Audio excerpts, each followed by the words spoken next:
আসসালামু আলাইকুম। এই গরমে শরীর মন ঠান্ডা রাখতে লাচ্ছির বিকল্প নেই।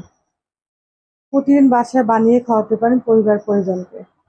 বাজারে পাকা আম উঠতে শুরু করেছে। আমি এখানে দুটো পাকা আম নিয়েছি। বানানো কোনো ঝামেলা নেই, খেতেও সুস্বাদু। আমি বলছি এর জন্য না, আপনারা এইভাবে বানিয়ে খাবেন। এখানে আমি দুটো আম নিয়েছি, টুকরো টুকরো করে কেটে নেব। আপনারা আমটা কম বেশি করতে পারেন। খোসা থেকে ছাড়িয়ে নেব, ব্লেন্ডারে ব্লেন্ড করব। এখন অ্যাড করবো টক দই, চিনি 3 টেবিল চামচ, একটু লবণ ও পাউডার দুধ, পানি।